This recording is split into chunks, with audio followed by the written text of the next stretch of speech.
জীবনে যত প্রেম আছে কলিজায়, নবীজির তরে সবটুকু দিয়ে দেব তাই। বিনিময়ে শাফাত যদি তার পাই, মুছে যাবে জীবনে যত ব্যথা ভার। কয়েকদিন আগে যশোরের শ্রদ্ধাভাজন এসপি স্যার ঘোষণা দিয়েছেন, পুলিশের এই চাকরি আমি জান্নাতে যাওয়ার মাধ্যম হিসাবে নিয়েছি। অনেক দামি কথা। এরকম মন মানসিকতা বাংলাদেশে এখন প্রশাসনে যারা আছে প্রত্যেকের ভেতরে যেন আল্লাহ দান করে। আর ক্যান্সার যেগুলো এই যে 3 ইঞ্চির মতো, এটা আসলে একটা ক্যান্সার। এই ক্যান্সার গুলোর তো হেদায়েত পাবে না, কারণ যারা মানুষের উপরে জুলুম করে তাদের হেদায়েতের রাস্তা বন্ধ হয়ে যায়। আল্লাহু লা ইয়াহদিল কওমাজ জালিমিন। আল্লাহ বলেন আমি জালেমদেরকে হেদায়েত দিচ্ছি না, দেবও না। ইয়াহদি এটা মোজারে, বর্তমান ভবিষ্যৎ, প্রেজেন্ট ফিউচার। এজন্য যারা জুলুম করেছে এই মানুষগুলো আল্লাহর হেদায়েত থেকে, জান্নাত থেকে আপনি বঞ্চিত। আপনার দুনিয়াও শেষ, আখিরাতও শেষ। দুনিয়া তো আপনার শেষ হয়ে গেছে, আপনি টের পাচ্ছেন। আর আখিরাত যে কত ভয়ঙ্কর জালেমদের জন্য। জালেমরা হামজার মামলার আসামি না, এটা সরাসরি আল্লাহর মামলার আসামি। কথাটার ওজন টের পাচ্ছে, অনেক বেশি লোড এটা। আল্লাহ পাক বলেন ইন্নামাস সাবিলু আলাল্লাযিনা ইয়াযলিমুনান নাস। সূরা সূরা 25 নম্বর পারার 6 নম্বর পৃষ্ঠা 13 নম্বর লাইনের 42 নম্বর আয়াতের প্রথম অংশে আছে তাফসিরে ফি জিলালিল কোরআন। রব্বুল আলামিন বলেন অবশ্যই আমি আল্লাহ মামলা দায়ের করব, কেস দেব। বুঝতেছেন? আল্লাহ কেস দেবে। পুলিশের কাজে যদি কেউ বাধা দেয় তাহলে পুলিশবাদী কেস হয়। আল্লাহর কাছে বাধা দিলে আল্লাহ বাদী কেস হবে। তাহলে পৃথিবীতে আল্লাহ বাদী কাজ একটা আছে, সেটা জুলুম করা। জুলুম করা এটা কি বাদী কেস হবে? আল্লাহ বাদী কেস। উনি নিজে বাদী হয়ে কেস দেবেন, নিজে মামলা দায়ের করবেন, নিজেই অভিযোগ লিখবেন, নিজেই বিচার করবেন, নিজে রায় দেবেন। কিছুদিন আগে আমাদের এই সিস্টেম ছিল। ওনারা নিজেরাই ধরে নিয়ে যেত, নিজেরাই লিখত, নিজেরাই উকিল, নিজেরাই বিচারপতি, নিজেরাই রায়। এইটা হয়েছিল আমার সাথে, আমি নিজে টের পেয়েছি, এই জন্য বললাম। সবাই না। এই সিস্টেম যদি আল্লাহ নিজে শুরু করে বলেন তো তখন আপনি কি করবেন?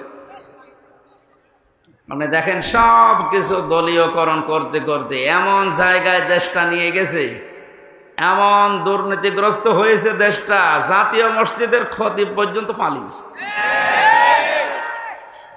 একটা দেশের কেন্দ্রীয় মসজিদের ইমাম যদি পালিয়ে যায় তাহলে বোঝা যাচ্ছে দেশটা কোথায় গিয়ে দাঁড়িয়েছে। তাহলে আল্লাহ নিজে বিচারপতি, নিজে রায় দেবেন। বিচারপতি যদি খারাপ হয়, যদি চরিত্রহীন হয়, যদি বিবেকহীন হয়, তার রায় যে কত মানুষের জীবন নষ্ট করে দেয় এর বাস্তব প্রমাণ এই কালামানিক। আল্লাহ এমন ধরা ধরেছে বিসি পর্যন্ত নেই। আমার মনে হয় পৃথিবীর ইতিহাস তৈরি করে দিয়ে গেল এই লোকটা। ক্ষমতা যখন পেয়েছিল এবং দালালি যখন করতো, মনে হতো যে কি না কি হয়ে গেছে। আর এক একটা কথা সবগুলো ইসলামের বিরুদ্ধে, আলেম ওলামাদের বিরুদ্ধে। আল্লাহ এমন ধরা ধরেছিলেন, পৃথিবীর ইতিহাসে আমি এত অপমান কাউকে হতে দেখিনি। কলার পাতা শুয়েও পার পাই। এসে বিসিটা গেল বুড়ি, এখন আপনি টের পান। অবস্থা ভালো না। আজকে দেখলাম মনে হয় আজরাইল দেখা করিস, বিদায় নেবে। এটা তো গেল দুনিয়ার শাস্তি। আল্লাহ বলেন জালেমদের বিরুদ্ধে যেহেতু আমি নিজে মামলা দায়ের করব, ওটা কি করব, আমি কি রায় দেব কেউ জানে না। ওয়ালা তাহসাবান্নাল্লাহা গাফিলান আম্মা ইয়ামালুজ জালিমুন। হে নবী, আপনি কি মনে করেন যে জালেমদের সম্পর্কে আমি কোনো খোঁজ রাখি না? সবচাইতে বেশি খোঁজ রাখি জালেমদের বিষয়ে। ওদেরকে শুধু ছাড় দিয়েছি। ইন্নামা নুমলি লাহুম লিয়াজদাদু ইসমা। আমি আল্লাহ ওদেরকে ওদের পাপের পরিপূর্ণ করার জন্য ছাড় দেয়, যে নাই যত বাড়বে বাড়, তো পাপ যেন একেবারে পূর্ণতা পায়। বাস্তবতা আমরা এটাই দেখলাম, অনেকের পাপ একেবারে পরিপূর্ণ হয়ে গেছে। হাজারো মানুষের জীবন নষ্ট করার কারণে আল্লাহর আরশ পর্যন্ত কেঁপে গেছে। আল্লাহুম আযাবুম মুহিন। আল্লাহ তাআলা বলেন ওদের জন্য আমি অপমানজনক শাস্তির ব্যবস্থা করে রেখেছি। বলেন নাউযুবিল্লাহ। এই জন্য যারা জালেম, আপনার দুনিয়া শেষ, আপনার আখিরাতও শেষ। আপনি আরো ভয়ঙ্কর বিপদের দিকে যাচ্ছেন। এই জন্য আমার আহ্বান থাকবে, জালেম যারা তারা এখন থামবে। কারণ জালেমের কিন্তু তওবাও কবুল হয় না। ফেরাউনের তওবা কবুল হয়েছিল? কিন্তু এতটুকু বলেছিল আন্নাহু লা ইলাহা ইল্লাল্লাহ, বলতে পারেনি। ও যখন ডুবে যাচ্ছিল, একবার উপরে ওঠে আবার পানির নিচে যায়। ফেরেশতা জিবরাইল এসে কাঁদা হাতে নিয়েছিল। তাফসীরে ফি জিলালিল কোরআন, ও যখন বলবে লা ইলাহা ইল্লাল্লাহ বলতে যাবে, তখন এসে মুখের উপরে কাদা লাগিয়ে বলছে তোর আর বলার দরকার নেই, কারণ তুই যা করেছিস। এই জন্য যারা অত্যাচারী হয়, যারা জুলুমবাজ হয়, এই মানুষগুলো যদি মনে করে শেষে ভালো হয়ে যাব, না, তাদের আর তওবা কবুল হয় না। কারণ তাদের পাপের কারণে তারা শেষে ডুবে মরে। এই যে মহিন শব্দটা আছে, বলা কোরআনের প্রতিটি শব্দ কিন্তু 100% সত্য, না 98%। আলাহুম আযাবুম মুহিন, তাদের জন্য আমি অপমানজনক শাস্তির ব্যবস্থা করে রেখেছি।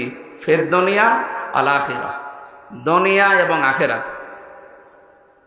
প্রশ্ন আসতে পারে, তারা তো কিছু কিছু মানে, নামাজও পড়ে, রোজা রাখে, দান সদকাও করে। হ্যাঁ, এবার শোনেন, সূরা বাকারা 1 নাম্বার পারার 12 নাম্বার পৃষ্ঠা 7 নাম্বার লাইনের 85 নাম্বার আয়াতের মাঝের অংশে আছে, আফাতুমিনুনা বিবা'দিল কিতাবি ওয়া তাকফুরুনা বিবা'দ ফামা জাযাউ মান ইয়াফআলু যালিকা মিনকুম ইল্লা খিজিয়ুন ফিল হায়াতিদ দুনিয়া।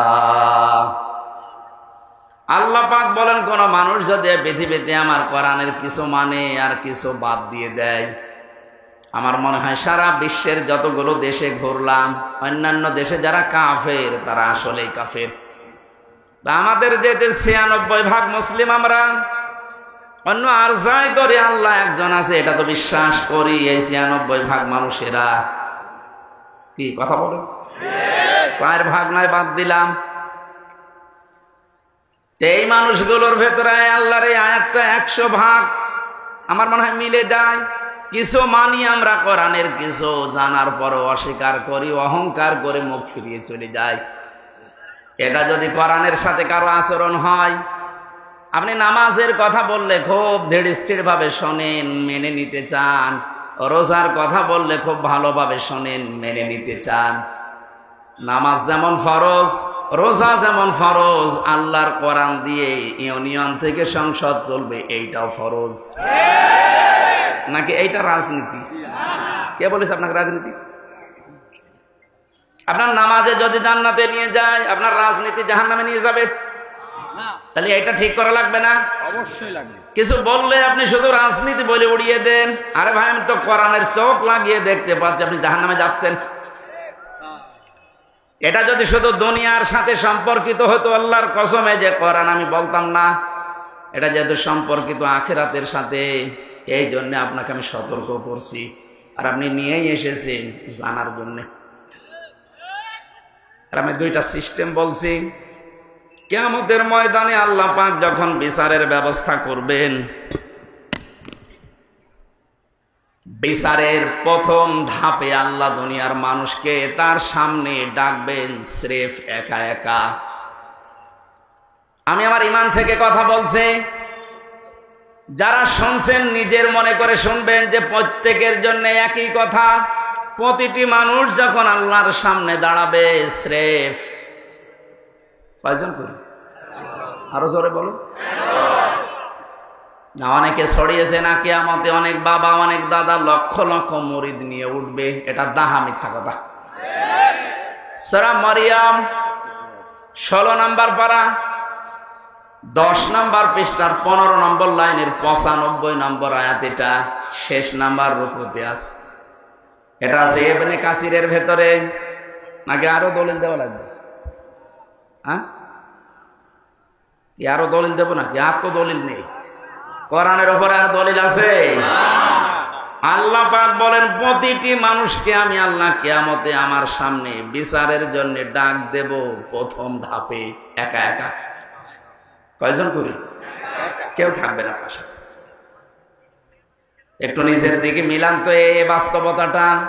আপনি নিজে দাঁড়িয়ে আছেন আল্লাহর সামনে।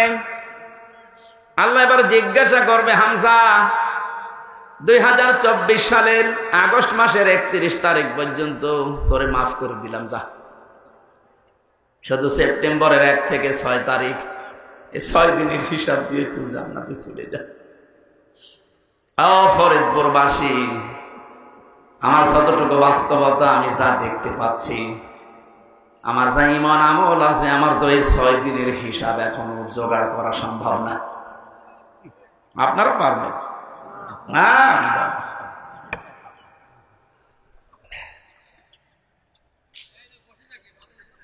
কথাটা শুনতে যত সহজ মনে হচ্ছে, বাস্তবতায় গেলে অত সহজ পাবেন না। আল্লাহর সামনে নিজেকে দাঁড় করান। যার জন্য আপনি অবৈধ পথে ইনকাম করছেন, অবৈধ পথে বেছে নিয়েছেন, কি হবে এদের দ্বারা?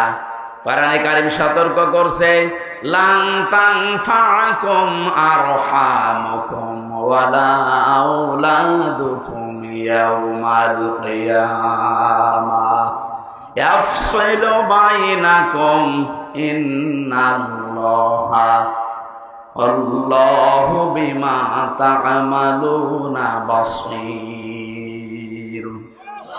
সূরা মুমতাহিনার 2 নম্বর আয়াতে আছে লান তানফাকুম, এটা 3 নম্বর আয়াত।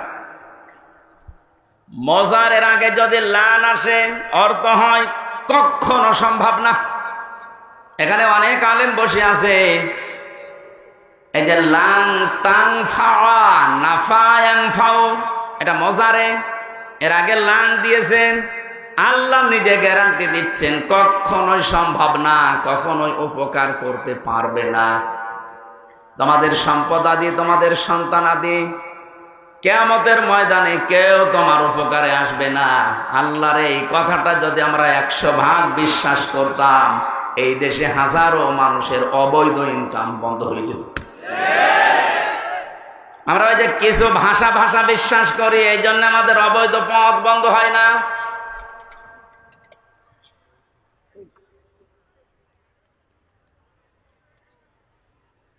অন্য যে যা করে করুক গা, অন্তত আমি তো ঠিক থাকতে পারি।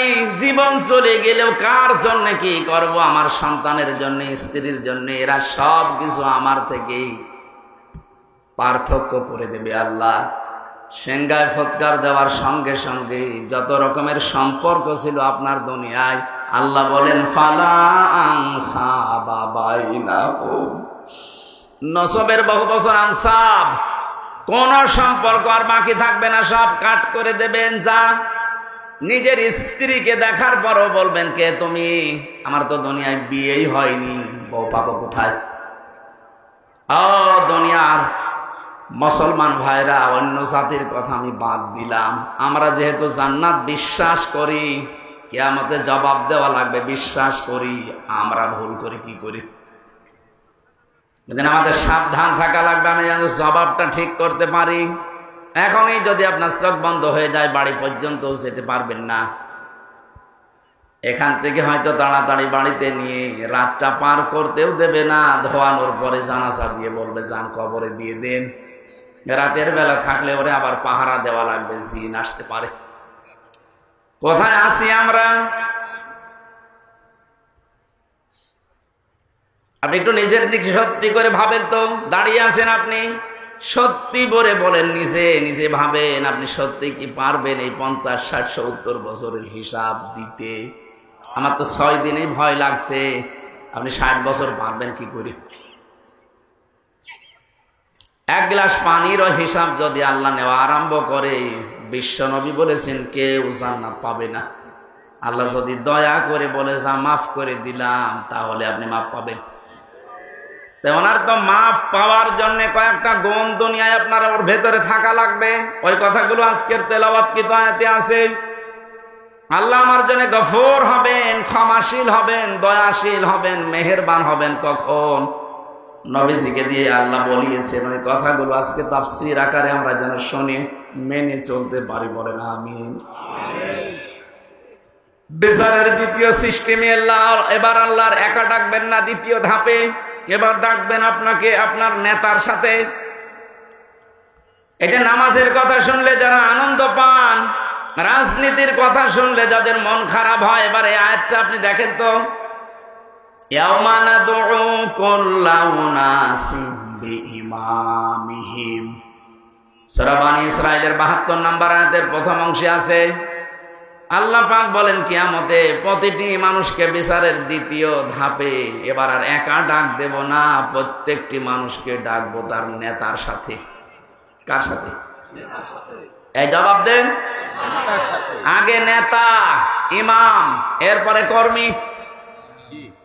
আপনি ভাবেন তো, যার আদর্শ মেনে আপনি রাজনীতি করেন, যাকে আপনি ভোট দেন, যার পেছনে স্লোগান দেন, যার কাছ থেকে টাকা পয়সা খান, এই লোকটা কিয়ামতে আপনার সামনে থাকবে, আপনি পেছনে। ওর যে সিহারা, ওর যে সোরাত সিরাত, আপনি নিজেও জানেন যে চরিত্র কি। আপনার চাইতে আল্লাহ ভালো জানে না? বলেন বলেন।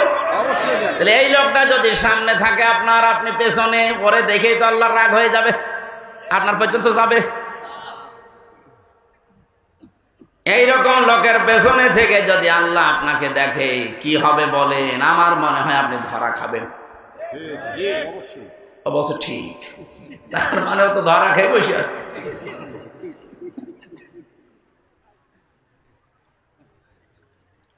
না, আসলে তো ঠিকই বলেছে, কারণ যেরকম চলে ঠিক ওই রকম কায়দায় বলছে। আমরা যেন ধরা না খাই, এই জন্যই তো সতর্ক করছি।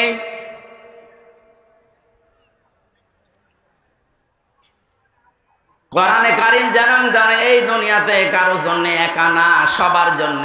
কোরআনের আলেম আমরা যারা, আল্লাহর কসম আমরাও সবার জন্য। আপনাকে আমি বাঁচাতে চাচ্ছি। শুধু নামাজ দিয়ে, রোজা দিয়ে যদি জান্নাতে যাওয়া যেত, আব্দুল্লাহ বিন উবাই আপনার আগে জান্নাতে যেত। এই লোকটার পুরা জীবন আমি পড়ে দেখেছি, কোন অপরাধ আমি ওর জীবনে সেরকম মেজর পাইনি। তবে একটা বিষয়ও মানত না, ওর নামাজ ছিল নবীজির পেছনে, মসজিদে নববীতে, কাবা শরীফে। আপনি নামাজ পড়েন ম্যাক্সামি মসজিদে, একে এসেনে, আর নামাজ পড়তো মসজিদে নববীতে, কাবা শরীফে। 1 রাকাত নামাজে 1 লক্ষ রাকাত নামাজে সওয়াব হয়। ও রোজা রেখেছে, রাসূলুল্লাহর সাথে ইফতারি করেছে, নবীর সাথে, তাহাজ্জুদের নামাজ পড়তো। ওর যত কিছু আমি বেশি একটা একটা করে মিলিয়ে দেখলাম, সবই ঠিক আছে। শুধু রাজনৈতিক জীবনে ওর আদর্শ ছিল আবু জেহেল। এরকম মানুষ দুনিয়ায় নেই, কথা বলা লাগবে। আমি নাম ধরেই বলছি, এই যে সালমান এফ রহমান দরবেশ, ওর নামাজ ছিল, রোজা ছিল। কাবা শরীফের পাশে আমি যখনই গেছি দেখছি ও পাশে ওই যে বিল্ডিং দারুত তাওহীদ, ওখানে থাকতো। যেখানে 15 থেকে 20 লক্ষ টাকা লাগে থাকতে, আমরা থাকতাম তো প্রায় 2 কিলোমিটার দূরে, কারণ আমার 3.5 লাখ। আর 15 থেকে 20 লাখ টাকা এই জন্য কাবার পাশে থাকে, যেন কাবা দেখা যায়। টাকা যদি ভ্যান চালিয়ে উপায় করা লাগতো, তাহলে আমার মনে হয় 5 কিলো দূরে থাকতো। টাকা তো সব জনগণের, 36,000 কোটি টাকা। আপনি জীবনে গণনা করে শেষ করতে পারবেন না। অথচ পদ্মা সেতুর মতো এত বড় বিশাল প্রকল্প মাত্র 32,000 কোটি টাকায় কমপ্লিট হয়ে গেছে। আর ওর একাই কত? আমার মনে হয় আর একটা পদ্মা সেতু বানিয়ে টাকা আরো 4,000 কোটি রেখে যেত। এই লোকটার সাথে আব্দুল্লাহ বিন উবাইর আমার মনে হচ্ছে মিল আছে। ওর নামাজ, রোজা, কাবা শরীফ দেখা, ইফতারি করা সব ঠিক আছে। রাজনৈতিক জীবনে ও লোকটা এমন মানুষকে মানে যার চরিত্র আসলে ভালো না। কি ওর নিজের চরিত্র যে ভালো না তার প্রমাণ দেখেছেন, দাড়ি কেটে নম হয়ে গেছে।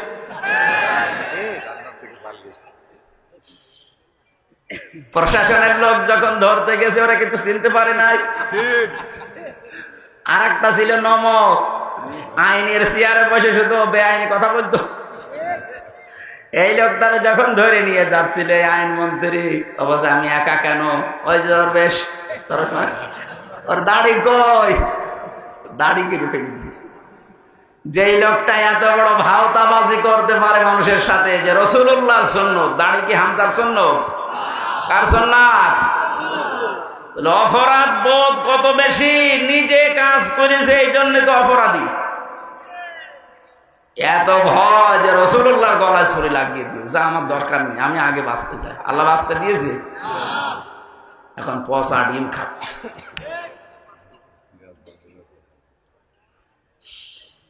ফরিদপুরবাসী, যেহেতু আপনি বুঝেই ফেলেছেন কিয়ামতের ময়দানে দ্বিতীয় ধাপে আপনাকে আল্লাহ আপনার নেতার সাথে ডাকবে, সুতরাং এমন মানুষের পেছনে থাকা লাগবে যাকে দেখলে আল্লাহ রসুলের কথা মনে হয় এবং যার কর্ম এবং বাস্তবতা রাসূলুল্লাহর সাথে মিলে যায়। এরকম মানুষের দেশে নেই। আমরা এই প্যান্ডেলের ভেতরে এসে কত কথা বলার পরে বলে ঠিক আছে, এখান থেকে যাওয়ার পরে সব উল্টিয়ে ফেলি। এই জন্য আমাদের কপালের কোনো পরিবর্তন নেই। এবার ভুল করা যাবে না। কি কথা বলেন এখন? এবারও যদি ভুল করেন আবার পেছিয়ে যাবেন।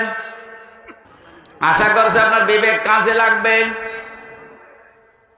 এজন্য কোরআনে কারীমের নামাজের কথা বললে আপনি ভালোভাবে মেনে নিয়েছেন, রোজার কথা বললে মেনে নিয়েছেন, অন্যায় যেখানে প্রতিবাদ সেখানে, এটার আরবি নাম জিহাদ।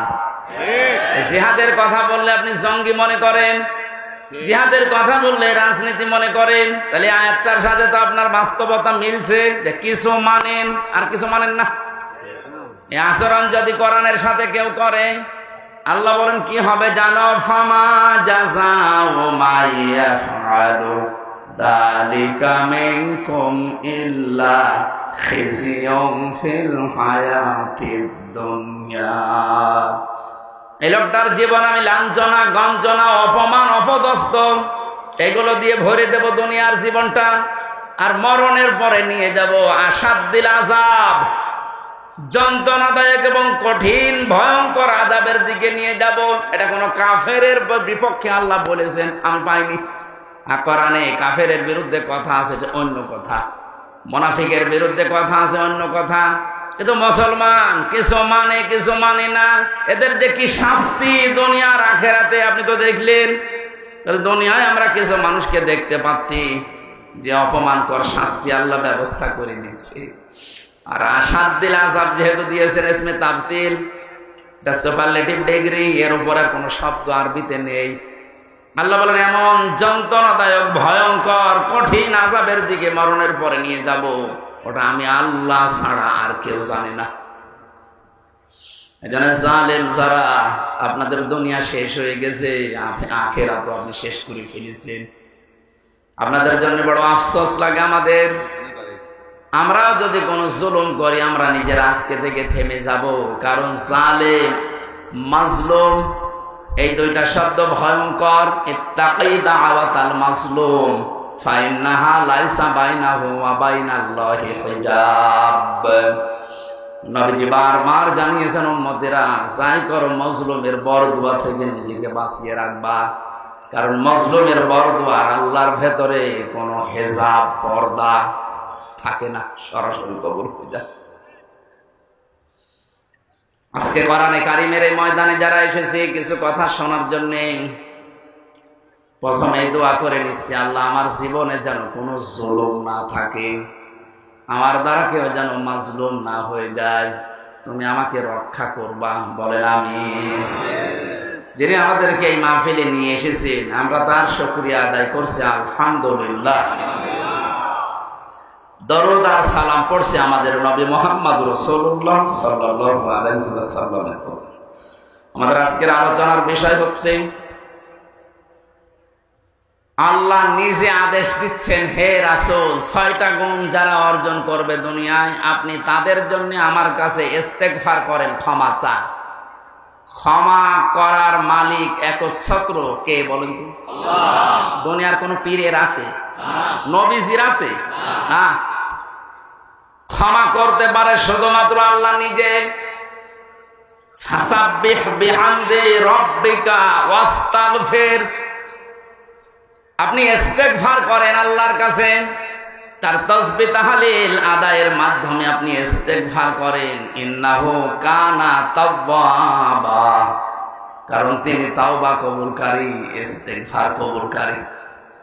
আমার ভালোভাবে শিক্ষা নেওয়ার বিষয় এখানে এইটা, যেহেতু তাওবা কবুল করবেন একজন, তিনি আল্লাহ, তিনি নিজে শিখিয়ে দিচ্ছেন, নবীজি এই 6টা গুণ যাদের ভেতরে আছে আপনি তাদের জন্য আমার কাছে ক্ষমা চান। তাহলে এটা ক্ষমা করার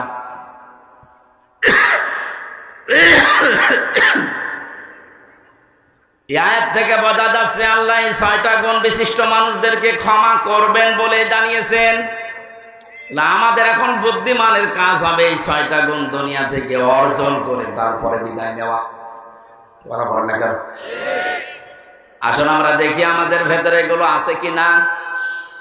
সূরা মুমতাহিনা 12 নম্বর একটা মাত্র আয়াত পড়েছি।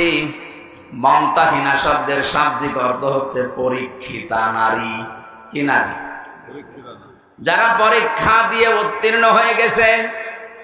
এ পৃথিবীতে বহু নারীর জীবনী আমি পড়েছি, সর্বোত্তম জীবনী আমার কাছে 6 জনের মনে হয়েছে। এই মানুষগুলো পরীক্ষা দিয়ে উত্তীর্ণ হয়ে তারা জান্নাত অলরেডি আল্লাহ পেয়ে গেছে। তার ভেতরে 1 নম্বরে হযরতে আসিয়া। হযরতে আসিয়া আলাইহিস সালাম এত বেশি পরীক্ষা দিয়েছিলেন তার ঈমানের উপরে টিকে থাকতে গিয়ে। পৃথিবীর মানুষরা যদি হিসাব করে, হিসাব মিলানো সম্ভব না। শুধুমাত্র ঈমানের উপরে টিকে থাকতে গিয়ে হাতের ভেতরে তিনি পেরেক লাগিয়ে দিয়েছে তার নিজের স্বামী, পায়ের ভেতরে পেরেক লাগিয়েছে, মাথার উপরে গরম তেল ঢেলে দিচ্ছে, কপালের ভেতরে শলাকা লাগিয়েছে। এ কঠিন অবস্থায় হযরতে আসিয়া দেখলেন আল্লাহ পাক জান্নাত জিবরাইলকে দিয়ে পাঠিয়ে দিয়েছে। তিনি জান্নাত দেখলেন, ডাক দিয়ে বললেন, ইদে ক্বালাত রাব্বি বনিলি ইনদাকা বাইতান ফিল জান্নাতি ওয়া নাজ্জিনি মিন ফিরআউনা ওয়া আমালিহি ওয়া নাজ্জিনি মিনাল কওমিজ যালিমিন। হযরতে আসিয়া ডাক দিয়েছেন, রব্বুল আলামিন, তুমি আমার জন্য জান্নাতের ভেতরে একটা ঘর বানিয়েছো, এভাবে না তৈরি করি তুমি যেখানে আছো ওই জায়গায় একটা ঘর আমার জন্য বানিয়ে দাও, যেন সব সময় তোমারে আমি দেখতে পারি। হযরত আসিয়া 2 নম্বর কথা বলেছিলেন, ওয়ানাজ্জিনি মিন ফিরআউনা ওয়া আমালিহি ওয়ানাজ্জিনি মিনাল কওমিজ যালিমিন। এই মেয়েরা আসেনি, একটু খেয়াল করবেন। এবার সম্মানিতা মা বোনেরা, অনেক বেশি ভালোবাসি আপনাদেরকে, আমি চাই না আপনারা জাহান্নামী হয়ে যান। তাকান, পরীক্ষিতা নারী কাদেরকে বলে, কি পরীক্ষা তিনি দিয়েছিলেন। এত বড় কঠিন মুসিবত, বিপদ, এত বড় বিশাল শাস্তির ভেতরে হযরতে আসিয়া তিনি তার স্বামীর জন্য বরদোয়া দেননি। তিনি বলেছিলেন, মাবুদ, তুমি যা দেখতে পাচ্ছ আমার স্বামী লোক দিয়ে এরকম অত্যাচার করাচ্ছে এবং নিজে অত্যাচারে শামিল, তুমি আমাকে এই অত্যাচার থেকে বাঁচাও, কিন্তু আমার স্বামীর উপরে তুমি রাগ করো না। ও বাংলার মা বোনেরা, এদেশে পুরুষ নির্যাতন নারী নির্যাতন করলেই মামলা হয়ে যায়, পুরুষ নির্যাতনের কোনো মামলা নেই। আমি জেলখানায় 3টা বছর থেকে অনেক কিছু দেখেছি। এখানে 100 ভাগের প্রায় 60 ভাগ লোক শুধু এই দাম্পত্য কলনি জেল খাটতেছে। মেয়েদের এই ছোট মনের কারণে পেরে ওঠে না। সে প্রত্যেকে কি হুজুর বলেন আর কি খেজুর বলেন। এদের এই মানুষগুলো যদি একটু মন উদার করতো, আমার মনে হয় পরিবারে আমাদের শান্তি আরো ফিরে আসতো। বাস্তব দেখেছি যে জল্লাদটা এখন আছে, আগে তো শাহজাহান ছিল, ও মারা যাওয়ার বের হয়ে মারা গেছে, এখন নতুন একজন দায়িত্ব পেয়েছে, ইলিয়াস, চট্টগ্রামে বাড়ি। লোকটাকে একদিন বললাম, ভাই কি অবস্থা বলেন তো? আমার বলছে, হুজুর আমার এখন 35 বছর বয়সে আমি জেলখানায় এসেছি। এর 17 বছর ছিলাম আমি সৌদি আরবে, আর আমার এখন ফাঁসির আসামি আমি। আমার যদি এখন যাবজ্জীবন হয়ে জেল খাটা লাগে, কমপক্ষে 22 বছর জেলে থাকা লাগবে। 35 থেকে 17, এরপরে 22, হিসাব করে দেখেন 74 বছর হবে। কত? 74 বছর বয়সে লোকটা জেলখানা থেকে বের হবে। খুব বড় অপরাধ করে গেছে না? পুরা জীবনে আমি শুনেছি যে কি কি করতেন। সৌদি থেকে 17 বছর পরে বের হলাম, দেশে আসার পরে বিয়ে করলাম। বিয়ে করার পরে আমার বউর সাথে আমার মায়ের মিল নেই। সব জিনিস আমি চাহিদা মতো পূরণ করেছি, কিন্তু মাকে আর ওই ছোট বোনকে কিছু দিলেই ওর মন খারাপ হয়ে যায়। দিন রাত নেই, সব সময় শুধু মনোমালিন্য, ঝগড়া। শেষ পর্যন্ত আর পারলাম না যে আমার সম্পদ আমার মাকে দেয়, আমার বোনকে দেয়। ওর সমস্যা কি? সংশোধন করার জন্য একটা থাপ্পড় দিয়েছিলাম, ও ছাতা গেছে মুড়ি, একটু জোরে লাগবে।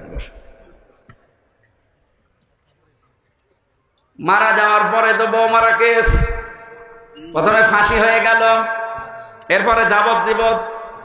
এখন 22 বছর থাকা লাগবে আমার, 11 বছর চলছে। আমার তো বের হতে হতে আমার বয়স হয়ে যাবে 74 বছর। কি করব আমি? আমারে বলছিল, আপনি তো ওয়াজ করেন, বাইরে যে অন্তত একটু বলেন যে আমার মতো বিপদে যেন কেউ না পড়ে। কারণ আমি খুব বড় অপরাধ করিনি, আমি তো ঠিক রাস্তায় ছিলাম। মাঝখান থেকে একটু মিস্টেক হয়ে আমার জীবনটাই নষ্ট হয়ে গেল। ইলিয়াসের বউ এখনো পর্যন্ত আছে বাইরে। ইলিয়াসের যখন শুনেছে যে ওর যাবজ্জীবন জেল হয়ে গেছে, প্রথমে ফাঁসির কথা শুনে মেয়েটাকে কি, সে তো মারা গেছে। তার যে শাশুড়ি ছিল, এই শাশুড়ি এবং শ্বশুর পরবর্তীতে ওর মা বাবার উপরে এই মেয়েটার জন্য বহু অত্যাচার চালিয়েছিল।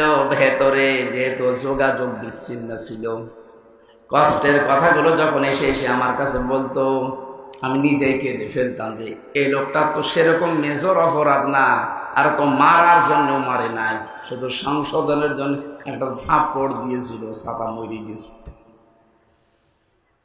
স্ত্রীর যদি মনটা উদার হতো, মন যদি বড় হতো, নবীজির হাদিস যদি এই মেয়েটা মানতো, বিশ্ব নবী জানিয়েছেন, পৃথিবীর মেয়েরা তোমরা যদি মনে করো যে আমার স্বামীর হায়াত বেড়ে যাক, আরো বেশি দিন বেশি থাক, আমার স্বামীর সম্পদ সম্মান আরো বেড়ে যাক, তাহলে স্বামীকে মাঝে মাঝে বলবা তার রক্তের সম্পর্ক যেগুলো, এগুলো যেন অটুট রাখে, ঠিক রাখে।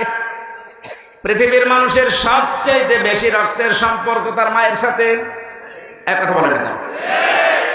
এই জন্য পুত্রবধূ যারা বসে আছেন, আমার যতটুকু বাস্তবতার জ্ঞান আছে আমি দেখেছি, এই দেশে আমরা যারা জামাই আছি, এটা মনে হয় রেকর্ড হয়ে কালকে আমার ম্যাডাম শুনবে, শুনুক, কপালে যা আছে হবে।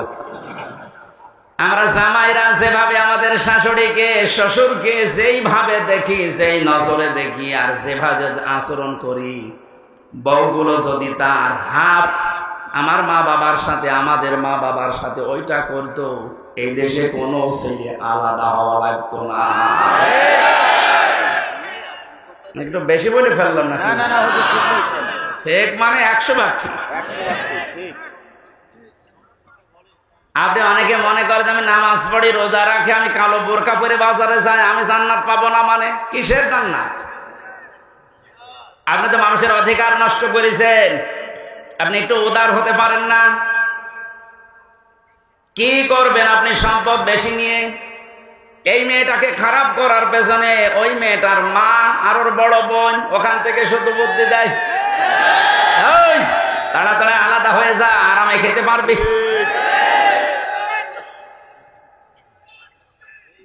এখানে তাকবীর দেওয়ার দরকার,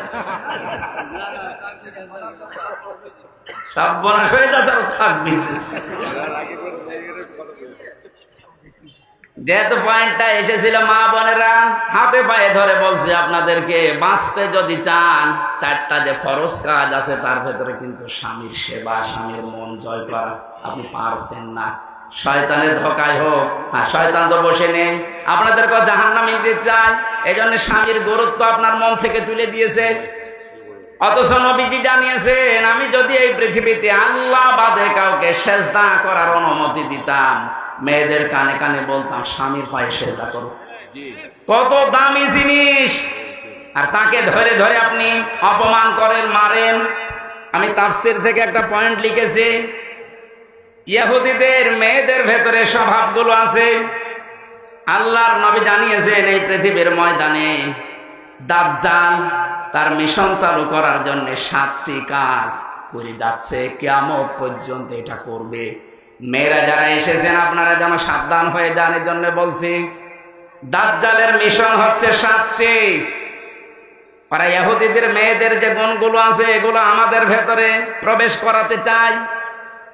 মহিলা প্যান্ডেলে যারা আছেন আপনি মেলাবেন, আমি তাফসীর থেকে তুলেছি। 1 নম্বরে আন্নানা। আন্নানা বলা হয় ওই সমস্ত মেয়েদেরকে যে মেয়েরা স্বামীকে বলে তুমি যা করবা সব আমার জন্য, আর বাকি সব ডিলেট। এরকম মেয়েদের মন দেশে নেই। এটা দাজ্জালের একটা মিশন। প্রথম, যেই মেয়েকে দাজ্জাল টার্গেট করবে মনে করবেন ওর ভেতরে এই গুণটা পয়দা হবে, এই দোষটা, যে যা করবা তুমি সব আমার জন্য, বিয়ে আমারে করেছো, এখন তোমার মা বাবা বোন ভাই যা আছে চাচা ফুফু সব ডিলিট করো। এরকম মন, এরকম কথা বলে, এরকম বউ দেশে আছে না নেই? আপনি বিশ্বাস করতে পারেন ওই মহিলাকে দাজ্জাল টার্গেট করেছে, ওকে জাহান্নামে নেওয়ার জন্য। 2 নম্বরে মান্নানা, যে মহিলা খালি খোঁটা দেয়, বাবার বাড়ির কথা তুলে মাঝে মাঝে স্বামীর মনে কষ্ট দেয়, খোঁটা দেয়, তুমি আমার চেনো, আমি চেয়ারম্যানের মেয়ে, আমার ভাই একটা মাস্তান। 3 নম্বরে হান্নানা, যে স্বামীর খেদমত করা দরকার এটা করে না, আর উল্টা খেদমত নেয়।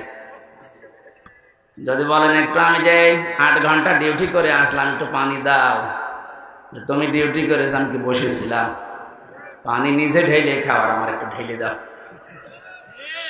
4 নম্বরে বেশি কান্নানা, অহংকারী, হয়তো সম্পদের, রূপের অথবা বংশের, সব সময় যারা অহংকার করে চলে এ শয়তানের টার্গেটে পরিণত হয়েছে। 5 নম্বরে বেশি হাদ্দাকা, স্বামীর পছন্দের যারা গুরুত্ব দেয় না। নবীজি জানিয়েছেন বাজার থেকে যদি স্বামী কিছু নিয়ে আসে, পছন্দ যদি নাও হয়, সামনাসামনি কোনো কথা বলবা না। অথচ আপনি আপনার টার্গেট মতো, সমর্থ মতো এত কষ্ট করে একটা শাড়ি নিয়ে আসবেন, জীবন ওর মনই পাবেন না। এরকম বউ আছে? কার হাত তোলেন তো? একজন।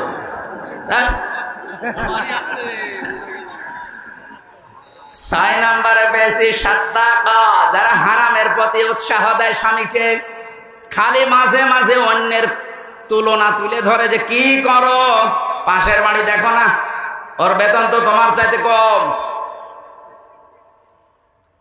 এই যে হারামের প্রতি আপনি উৎসাহ দিচ্ছেন, লোক নবীর স্ত্রীর সাথে আপনাকে জাহান্নামে থাকা লাগবে। কথা বুঝতেছেন? নিজের চরিত্র ভালো তাতে কি হয়েছে? আপনি যদি হারাম কাজের প্রতি উৎসাহ দেন, কাউকে সাহায্য করেন, কিয়ামতে আপনি লোক নবীর স্ত্রীর সাথে জাহান্নামে থাকা লাগবে। এটা তো আমি বানালাম নাকি?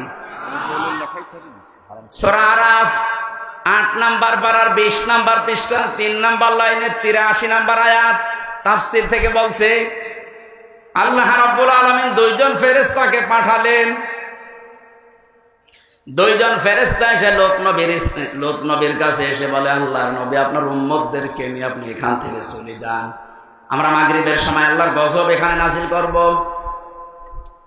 কিন্তু সাবধান, ফাআনজাইনাহু ওয়া আহলাহু ইল্লা ইমরাতাহু কানাত মিনাল গাবিরিন। আপনার স্ত্রীকে আপনি নিতে পারবেন না, যারা আছে বাকি সবাইকে নিয়ে যান। আপনাকে যারা স্বীকার করেছে আপনার উম্মত নিয়ে যান, স্ত্রীকে নেবেন না। প্রশ্ন আসতে পারে, লোক নবীর স্ত্রীর চরিত্র খারাপ ছিল? না না, পৃথিবীর কোন নবীর স্ত্রীর চরিত্র খারাপ ছিল না, কারণ হারাম রক্তের ভেতরে আল্লাহ নবীদের রক্ত ঢোকান নাই। এজন্য নবীদের স্ত্রীর চরিত্র ভালো ছিল। কিন্তু এই মহিলা চরিত্রহীনাও ছিল না, চরিত্র খারাপও ছিল না, কিন্তু তলে তলে চরিত্রহীন মানুষদেরকে সাপোর্ট করত। ওই জামানায় একটা গণা ছিল, পুরুষে পুরুষে জেনা, মহিলা মহিলায় জেনা করত, ওইটাও সাপোর্ট করতো, নিজে করতো না, শুধু সাপোর্ট করতো। একটু চিন্তা করেন তো, এত বড় একটা জলিলুল কদর নবী লূত আলাইহিস সালাম, তিনি ইব্রাহিম নবীর ভাগ্নে, এত বড় নবীর ভাগিনা, নিজে নবী, তার স্ত্রী নবীর স্ত্রী হওয়ার পরেও নিজের চরিত্র খারাপ না, চরিত্রহীনাও ছিল না, শুধু হারাম কাজ যারা করে তাদেরকে সহযোগিতা করতো, সাপোর্ট করতো, ভালোবাসতো, যে ঠিক আছে। এইটা করার কারণে আল্লাহ তাকে বললেন, ছেড়ে দাও, ওকে আমি জাহান্নামের, ওকে গজব নাযিল করে ধ্বংস করে জাহান্নামে দেব। আর রাজবাড়ি ফরিদপুরবাসী অনেকেই মনে করছে আমার নিজের চরিত্র তো ভালো, আমি কোনো অন্যায় কাজে যাই না, কিন্তু এমন মানুষকে সাপোর্ট করে যার চরিত্র ভালো না। এ দেশের কথা বলছি না, এক কথা বলছে না। মা বোন যারা এসেছেন, হযরতে ফাতেমাতুজ জোহরাকে আল্লাহ যে দুইটা কারণে জান্নাতের নেত্রী বানিয়েছেন মেয়েদের, তার এক নম্বরে কোনো দিন তিনি স্বামীকে হারাম কাজে উদ্বুদ্ধ করেননি। না খেয়ে থেকেছেন 3 দিন পর পর। আপনি সহ্য করতে পারবেন? 3টা দিন মানে 72 ঘন্টা না খেয়েছিলেন নবীর মেয়ে, তারপরও স্বামীকে দিয়ে কোনো হারাম কাজ করতে উদ্বুদ্ধ করেননি। আর আপনার কোনো অভাব নেই, এরপরও স্বামীকে দিয়ে বাম হাতের ইনকাম করান। আজকে একটা এসপির স্ত্রী তার স্বামীর বিরুদ্ধে নিজে মামলা দিচ্ছে। সম্মানিত মা বোনেরা, আমাদের হুঁশ হবে একদিন, যেদিন আজরাইল আসবে, ওই সময় হুঁশ হয়ে আর লাভ হবে না। এখনই হুঁশ ফেরা দরকার। 7 নম্বরে বেশি বাররাক, এটা না বলাই ভালো। হ্যাঁ, বলে আমি মায়ের খাই। বাররাকা মানে এমন স্ত্রী যে স্বামীর গায়ে হাত তোলে। এই কথা বলছে না কেন? এরকম মানুষ দেশে নেই? বহু পালোয়ান বাইরে বীর, ভেতরে যায় ক্ষীর হয়ে যায়। এটা দাজ্জালের যে 7টা মিশন নারীদেরকে নিয়ে এখানে যারা এসেছে, এই মেয়েরা যেন এই মিশনে এই খপ্পরে না পড়ে, বলেন আমিন। এত বড় কঠিন মুহূর্তে হযরতে আসিয়া তার স্বামীর জন্য বরদোয়া দেননি। হ্যাঁ, তিনি বলেছিলেন, আল্লাহ তুমি আমাকে বাঁচাও, নাজ্জিনি মিন ফিরআউনা ওয়া আমালিহি ওয়া নাজ্জিনি, একালিপ করে টান আছে। তুমি আমার স্বামীর অত্যাচার এবং যাদেরকে দিয়ে অত্যাচার করাচ্ছে এই জালেমদের কবল থেকে তুমি আমাকে বাঁচাও, কিন্তু আমার স্বামীর উপরে তুমি গজব দিও না। এত বড় কঠিন মুহূর্তেও যদি বরদোয়া না দিতে পারে, আপনার কি হয়েছে? একটা সাবান কম হলে আপনি ছোটা দেন, বরদোয়া দেন, উল্টা পাল্টা কথা বলেন। পরীক্ষিতা নারী হওয়ার জন্যে 28টা আগুন মেয়েদের অর্জন করা লাগে। সূরা নিসার ভেতরে ধারাবাহিক ভাবে আল্লাহ দিয়েছেন। ইবনে কাসির তাফসীরটা মেয়েদেরকে পড়াবেন। আমার আজকের আলোচনার বিষয় ওইটা না, শুধু নামকরণটা বললাম। সূরা মুমতাহিনা শব্দের শাব্দিক অর্থ পরীক্ষিতা নারী। কি নারী? পরীক্ষিতা নারী। যে সমস্ত মেয়েরা পরীক্ষা দিয়ে পাশ করেছে তাদের ভেতরে 6টা গুণ আপনি হে নবী দেখতে পাবেন।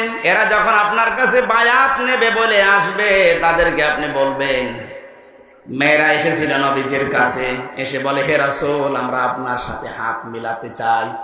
ইবনে কাসির মুফাসসির বলেন, বিশ্ব নবী জানিয়েছেন, ওই সময় আমি মেয়েদের বেগানা মেয়ের সাথে হাত মিলাই না।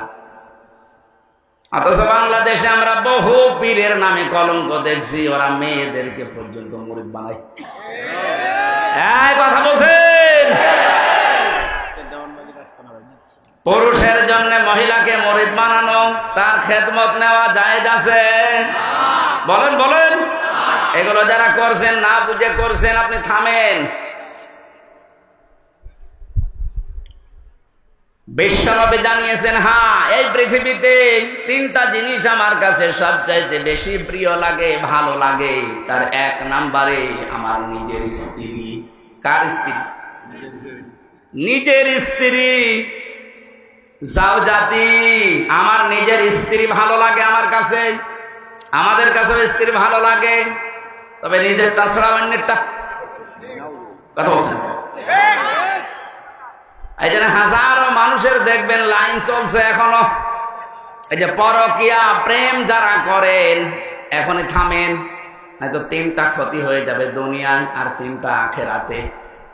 পরকিয়া প্রেমে যারা লিপ্ত আছেন, আপনার 1 নম্বরে চেহারার উজ্জ্বলতা, নূর আল্লাহ নষ্ট করে দেবে। 2 নম্বরে আপনার হায়াত আস্তে আস্তে কমে যাবে। 3 নম্বরে যখন মারা যাবেন, ঈমান পাবেন না। একটা সংসার নষ্ট করার জন্য বেঈমান হয়ে মরবেন। এ লাইনে আছে নাকি এলাকায় কেউ? যদি থাকেন আপনি থেমে যাবেন আশা করছি। বিশ্বনবী বলেন, 2 নম্বরে আমার কাছে নামাজ ভালো লাগে, 3 নম্বরে আমার কাছে সুগন্ধি ভালো লাগে। এই 3টা আমাদের কাছেও যেন ভালো লাগে, সেই ব্যবস্থা আল্লাহ করে দেন। বলেন আমিন।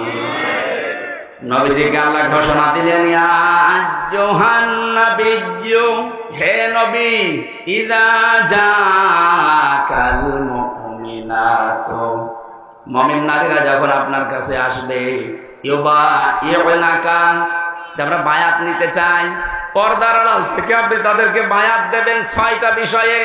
যদি এগুলো তারা মানতে পারে, আপনি নিজে তাদের জন্য আল্লাহর কাছে ক্ষমা চাবেন। যেহেতু আল্লাহ শিখিয়ে দিচ্ছেন, তার মানে 6টা কাজ করতে পারলে আল্লাহ নিজে আমাদেরকে মাফ করবে। 1 নম্বরে দিয়েছেন,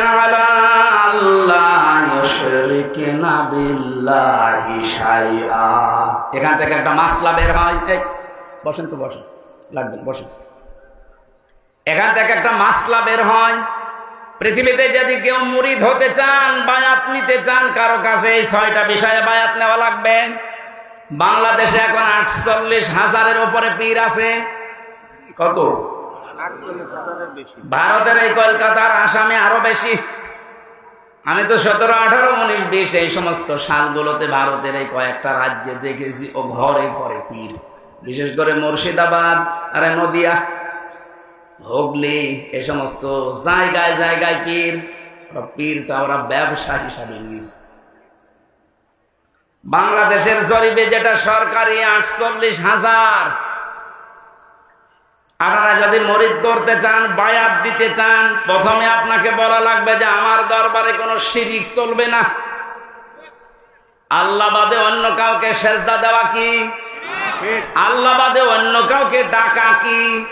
তাহলে যেই দরবারে সেজদা দেওয়া হয়, সে মানুষকে হোক, কবরে হোক, মাজারে হোক, এবং আল্লাহ বাদে অন্য কাউকে ডাকা হয়, এটা কি? আরো জোরে। এগুলো যে দরবারে হচ্ছে, এখানে মুসলমান যেতে পারে? যাচ্ছে না? আশা করছি আপনি থামবেন। আপনি বায়াত যদি নিতে চান, এমন দরবারে যাবেন যেখানে গিয়ে প্রথমে বলে শিরিক করা যাবে না। শিরিক কি? না। কোরআন শরীফের ভেতরে আমি 4 প্রকার শিরিক পেয়েছি প্রধানত।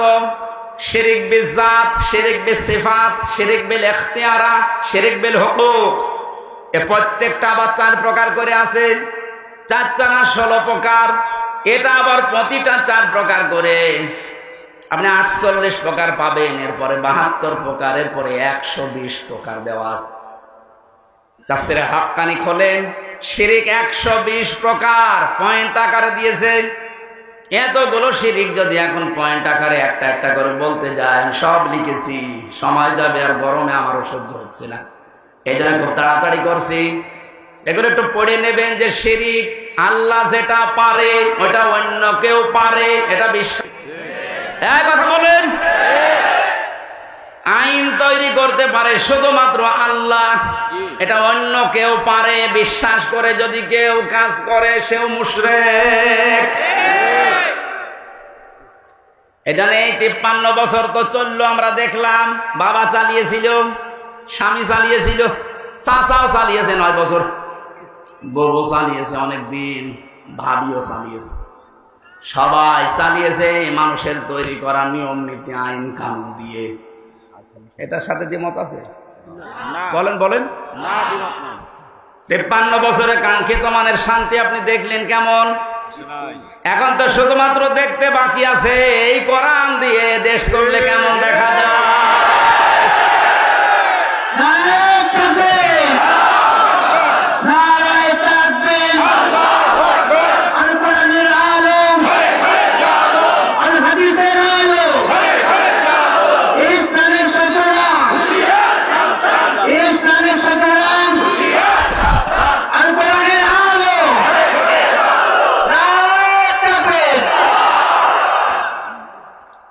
আরে ভাই, আমরা তো দেখলাম যে 53 বছরে কি পারে কি পারে না, কেমন চলে। যেহেতু এটা বাকি আছে দেখতে, এটা তো দেখা যায় না, দেখে তো আল্লাহর কোরআনের 500 আইন দিয়ে ইউনিয়ন থেকে শুরু করে সংসদ ভবন পর্যন্ত যদি চলে তো কেমন দেখা যায়।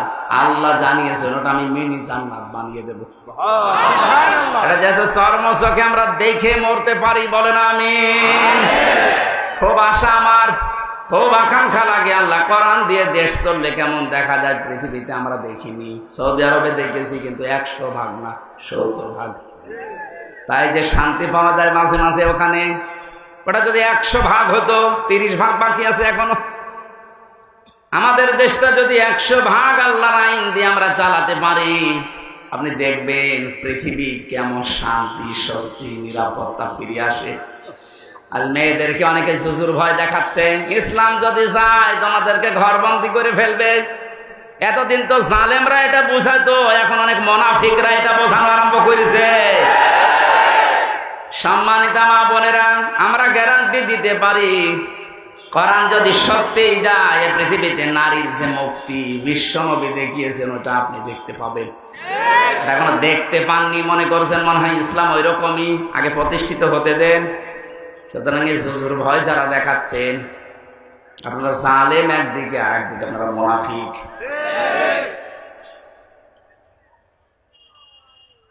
যে শিরিক যদি আমরা এখন শিরিক বিল জাত, শিরিক বিল সিফাত, শিরিক বিল ইখতিয়ারাত, শিরিক বিল হুকুক এভাবে পয়েন্ট আকারে একটা একটা করে শুরু করি, আল্লাহ যেটা পারে ওইটা অন্য কেউ পারে বিশ্বাস করার নাম শিরিক।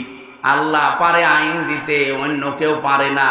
এই কাজে যারা ইনভলভ আছেন, এই কাজের সাথে যারা জড়িত আছেন, এই কাজে যারা সাহায্য সহযোগিতা করছেন, সাপোর্ট করেন, আপনি যে দল করতে পারেন আপনি মুশরিক। আপনার বায়াত হয়নি, কিসের বায়াত নিচ্ছেন আপনি? 2 নম্বরে আল্লাহ বলেন ওয়ালা ইয়াসরিকনা, হে নবী ওদেরকে বলেন যেন তারা জীবনে চুরি না করে। কি না করে? চুরি নেই দেশে? বেগম পাড়া এমনি তৈরি হয়, বাবার টাকা দিয়ে বেগম পাড়া বানাচ্ছেন, সব চুরি করা টাকা।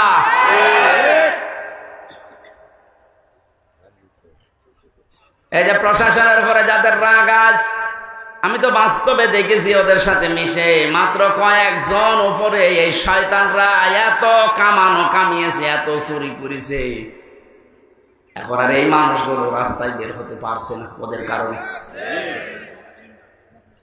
আজকেও কয়েকটা লাইভ দেখেছি, এসআই এবং এএসআই কনস্টেবল সাধারণ যারা ডাক দিয়ে বলছে আমাদের নিজেদের অপরাধের জন্য যদি শাস্তি দিতে চান আমাদের দেন, আমরা তো হুকুমের দাস ছিলাম। উপর থেকে যে মানুষগুলো আমাদের জীবনটা এভাবে নষ্ট করে দিল, আজ আমরা স্বাভাবিক জীবনে যেতে পারি না। অবশ্যই তাদেরকে আইনের আওতায় আইনে শাস্তি দেন এবং ওদের সম্পদগুলো সব বাঁচাতে পারেন। আমরা এটা চাই। বিশেষ করে এই যে মনিরুল, আমি নাম ধরে বলছি কারণ আমি ছিলাম। কাউন্টার টেররিজমের এই মনিরুল, আসাদুজ্জামান, ডিসি মান্নান, হারুন তো শেষ হয়ে গেল। যেই কয়টা আছে এদের সম্পদগুলো আজ নেন, কারণ এগুলো একটা এদের বাবার সম্পদ না, সবগুলো জনগণের সম্পদ। আপনি বেতন কয় টাকা পান আমি জানি না। আর দোলা ভাই তো আছে, ওর সংসার চলে, আমার বাবার কাছ থেকে আরো টাকা নেই। যশোর থানায় আছে, সেও তো এসআই, কই তার তো বেতন চা, তার 2টা ছেলে মেয়ে নিয়ে সংসার চলতে চায় না, আমার বাবার কাছ থেকে টাকা নিয়ে চলা লাগে। তোমার বেতন নাই, তার চাইতে ডবল হইল না, হচ্ছে না। যে মানুষগুলো আছে সাধারণ মানুষকে উল্টা পাল্টা ধারণা না করে উপরে যাদের নির্দেশে এগুলো হয়েছে বা হচ্ছে, বিশেষ করে এই চুরিদারি, এই অবৈধভাবে ইনকাম করা, এদের এই টাকাগুলো সব এখন রাষ্ট্রের কোষাগারে জমা নেন। যদি না দেয়, ওদের বউ ছেলে মেয়ে যেগুলো হারাম খেয়ে খেয়ে মানুষ হয়েছে, ওগুলো রাষ্ট্রের কাজে লাগান, ওদেরকে বিক্রি করে টাকা নেন।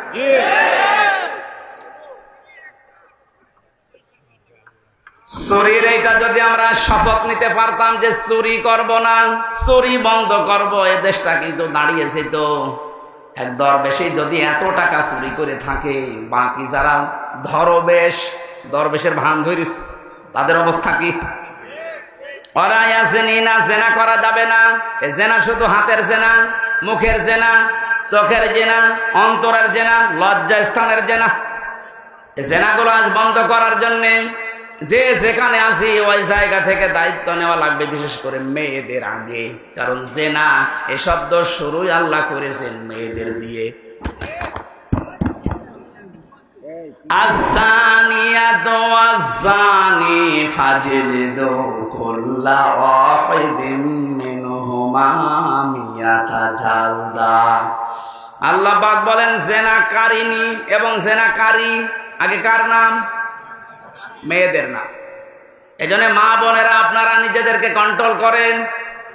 এই মোবাইলটা, এই ফেসবুক এবং কম্পিউটার, এই সমস্ত জিনিস দিয়ে আজ মানুষ জেনার লাইনে এগিয়ে যাচ্ছে। আগে হ্যালো হ্যালো, এরপরে শেষ পর্যন্ত লজ্জা স্থান দিয়ে শেষ হয়। যে এলাকায়, যে দেশে, যে অঞ্চলে জেনা বেড়ে যায়, প্রকাশ্য হোক গোপনে হোক, ওখানে আল্লাহর 8টা গজব নাজিল হয়। কয়টা? এমন মহামারী রোগ আল্লাহ ছড়িয়ে দেয় যার চিকিৎসা পৃথিবীতে নেই। এজন্য আমরা সাবধান হব। আমাদের দেশটা জেনা যেগুলো চলছে, এগুলো কি করে বন্ধ করা যায় নিজ উদ্যোগে, পারিবারিক ভাবে, সামাজিক ভাবে। আদ-দাজ্জুস লা ইয়াদখুলুল জান্নাহ, নবীজি জানিয়েছেন দাজ্জুস জান্নাতে যাবে না। দাজ্জুস বলা হয় পুরুষকে যে তার মেয়েকে, যে তার বউকে, তার বোনকে, তার মাকে কন্ট্রোল করতে পারে না। ওগুলো আরো মানুষ দিয়ে দেখায়, শান্তি পায়। এই পৃথিবীতে একটা মাত্র প্রাণী আছে যে তার লজ্জা স্থান উল্টা করে মানুষকে দেখি আনন্দ পায়, তার নাম কুকুর। নাম কি? লজ্জাস্থান ঢেকে রাখার জন্য কিন্তু অনেক বড় লেজ আল্লাহ তাকে দিয়েছে, কিন্তু লেজ উল্টো করে দেখায়। কথা বলছে না? আপনার শরীর ঢাকার জন্য এত বড় কাপড়ের ব্যবস্থা, 12 হাত, এরপরও আপনার পেট দেখা যায়, এরপরও আপনার পিঠ দেখা যায়। কুকুর যেমন নিজের লজ্জাস্থান দেখে আনন্দ পায়, আপনিও এক প্রকার কুকুর। এর তাইতে নিকৃষ্ট ভাষা আর বলতে পারলাম না।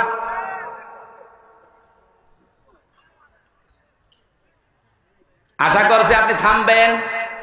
একটা মহিলা যদি বেপরদা জেনা এই সমস্ত করার কারণে জাহান্নামী হয়ে যায়, কমপক্ষে 4 জন পুরুষ কিয়ামতের সঙ্গে নিয়ে যাবে। প্রথমে তার বাবাকে, এরপরে বড় ভাইকে, এরপরে স্বামীকে, এরপরে বড় ছেলেকে। আপনি বলেন তো, এক একজন মহিলা যেভাবে চলছে আজ, এভাবে যদি চলতে চলতে ওরা জাহান্নামে যায়, আমাদেরকে যারা 4 জনের নাম বললাম, হয়তো আমি কারো বাবা, নাই স্বামী, নাই বড় ভাই, নাই বড় ছেলে, জান্নাত পাওয়া সম্ভব হবে? এই জন্য কন্ট্রোল হবে। জেনার পরিবেশগুলো বন্ধ করা দরকার আস্তে আস্তে। আল্লাহ পাক বলেন ওয়ালা ইয়াকতুলনা ওয়ালাদাহুন্না, খাবারের ভয় সন্তানকে হত্যা করো না। এখানে কয়েকটা মাসলা বের হয়। আপনাদের মনে হয় কষ্ট হয়ে যাচ্ছে নাকি? আমার তো কষ্ট হচ্ছে। আমার একটা ফ্যানের ব্যবস্থা যদি করতেন আগে থেকে এই ঝামেলাটা হতো না। এখন ওইভাবে হয়, মানুষ একবারে একদিন ওর দাঁড়িয়ে দাঁড়িয়ে বাতাস দিবে, ওর জীবন না, ওরে বাতাস দিয়াবেন তো ফ্যান দিয়ে প্রথমে থেকে ভালো। ওয়ালা ইয়াতিনা বিবহতানিন ইয়াফতারিনাহু বাইনা আইদিহিন্না, জেনে বসে কোনো মানুষ যেন একজনের উপরে অপবাদ চাপিয়ে না দেন। এই সিদ্ধান্ত নিয়ে, এই বায়াত নিয়ে আমার কাছে আজকে থেকে যান। এই গোনাটা বাংলাদেশ সহ বিশ্বে এখন বহু জায়গায় আরম্ভ হয়েছে। কিচ্ছু জানে না যে লোকটা, আন্দাজে তার উপর একটা অপবাদ দোষ চাপিয়ে তার জীবনটা ধ্বংস করে দেওয়া হচ্ছে। কথা বলে ঠিক কিনা? বহু ভুক্তভোগী মানুষকে আমি জেলখানায় পেয়েছি, একেবারে নিরপরাধ, কিচ্ছু জানে না ও বিষয়ে, আন্দাজে দোষটা চাপিয়ে তার সংসারও শেষ, তার জীবনটাও শেষ করে দিলেন। এখন আপনি মাপ পাবেন না। অপবাদ দেওয়া থেকে আমাদের বিরত থাকা লাগবে। খুব মারাত্মক অপরাধ এটা, অপবাদ। 6 নম্বরে আল্লাহ বলেন ওয়ালা ইয়াসিনাকা ফি মা'রুফিন ফাবাই'হুন্না, কোন ভালো কাজ যদি আপনি আরম্ভ করেন, সেই কাজের বিরোধিতা যেন আপনার সাথে না করে। এটা আমরা কোনো ভালো কাজে আঞ্জাম দিলে দল মত দেখা যাবে না, ওই কাজে আঞ্জাম দেওয়া লাগবে। আজকে কোরআন প্রচার হচ্ছে বিনা দ্বিধায় নির্দ্বিধায়, কোন পারমিশন লাগছে? কোন ঝামেলা আছে? এই ভালো কাজে আমাদেরকে সাহায্য সহযোগিতা করা, যতটুকু পারা যায় এগিয়ে আসা লাগবে। এই 6টা কাজ যদি কারো ভেতরে পরিপূর্ণ এসে যায়, আল্লাহ পাক বলেন নবী ফাবাই'হুন্না, এই 6টা গুণ যারা অর্জন করে তাদের বায়াত আপনি গ্রহণ করেন। আর আমি আল্লাহর কাছে তাদের জন্য বলেন ওয়াস্তাগফির লাহুন্না, আল্লাহ তুমি এদেরকে মাফ করে দাও। ইন্নাল্লাহা গফুরুর রহিম, অবশ্যই আমি আল্লাহ ক্ষমাশীল দয়াবান। সুবহানাল্লাহ। এই 6টা গুণ আমি সহ যারা এসেছি আমাদের বাস্তব জীবনে আল্লাহ যেন মেনে চলার তৌফিক দেন। পারিবারিক জীবন নিয়ে যে কথাগুলো বলছিলাম ওগুলো আমি বই আকারে জেলের ভেতরে লিখেছিলাম, যে পারিবারিক জীবনে দাম্পত্য কলহ এবং এর সমাধান করার জন্য যে 77টা বিষয় লাগে, যেগুলো ড্রাইভারের কাছে আছে, আপনার মেয়ের জন্য, বউয়ের জন্য, ফুফুর জন্য, বোনের জন্য, মায়ের জন্য নিয়ে যাবেন, ওদেরকে পড়াবেন, পারিবারিক জীবনে শান্তি ফিরে আসবে ইনশাআল্লাহ। কারণ হাজারো মানুষ এই পারিবারিক জীবনে আজ জেল খাটতেছে। আল্লাহ আমাদেরকে এই 6টা গুণে গুণান্বিত হওয়ার তৌফিক দান করুন। আল্লাহুম্মা আমিন।